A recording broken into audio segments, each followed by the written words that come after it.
bring the right underneath, push down and forward, come into the underhand weave on the left side.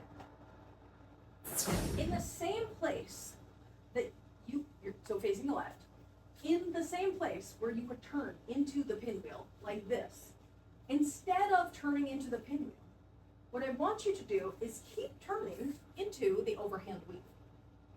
We're facing here in overhand, and we're going to turn back that way in the same place. So where the right hand is on top and the left hand is underneath, we're going to turn, instead of going into the pinwheel, I want you to turn and let your right hand come underneath so that you come back into the underhand weave on this side. We're going to go from the underhand weave, turn to the right to overhand weave.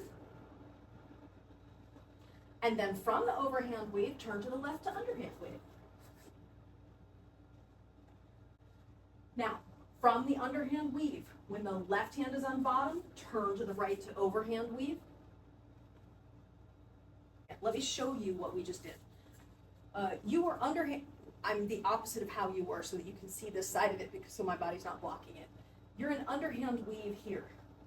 I would have you turn into the pinwheel when your left hand is on bottom, like this. But instead of turning into the pinwheel, what you're going to do is put your hands here for one beat, and then cross that hand back over the top. Just like when you go from overhand to underhand, the right hand is on top, which would be the same place you go into the pinwheel.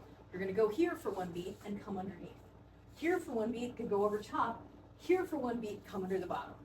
Here for one beat, go over the top. Here for one beat, come under the bottom. The next step of this, so you're doing this now, you're going side to side, and you're doing a couple beats here, and then you're going to the other side. And you're doing a couple beats here, and you're going to the other side. So now what I'm going to invite you to do is pretend you have handcuffs on, so that your hands can't really separate more than this much, right? And as you're doing it, let me show you again from this side so you can see. I want you to try and practice so that you can just go side to side the whole entire time. And then instead of, like right now, your hands are sort of up here, I want you to bring them down here so that you have a little bit more control of it and it's not pushing away, like getting away from you and you reaching for it. Or if you looked at yourself doing it, the poi the entire time is going clockwise from the audience perspective. Or if you put it on the front of your body, the in-between place between overhand and underhand, you'd see it's in clockwise right there. Okay. There's another version of it, which is the counterclockwise version, where we start in overhand on that side and underhand on this side. So we're going to start here on the right-hand side in underhand, and then when the right hand is on bottom, you're going to turn to the left and then cross your right hand over the top to go into the overhand weave on the left side. Just skipping that pinwheel. Beautiful. And then when the left hand is on top, turn to the right, bring the left hand underneath the right hand, keeping the hands crossed to come into underhand. Beautiful again. And then we're going to go back and forth, side to side. And the objective is to be able to just go one side to the other side, one side to the other side. And if you have your T stance, you'll notice I never actually need to even lift my foot to open my hip. Like I'm lifting the heel, but I never have to step, which is the efficiency of that T stance and why I love it so much. Because you don't have to do this, where you turn and step, and then turn and step. It helps with dancing later, in my opinion.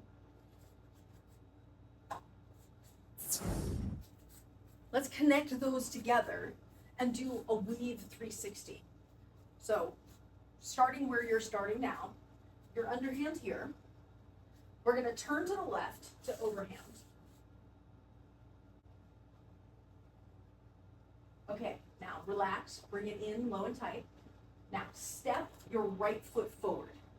Now the rules with the T stance were, you're always going to pivot in the direction of your back foot, which means your left foot is in the back and you're going to turn to the left. So now we're going to do the same transition we did before. You're not going to be able to see me because you're turning away from me, but you're going to turn from the underhand, from the overhand weave to the underhand weave, turning to your left.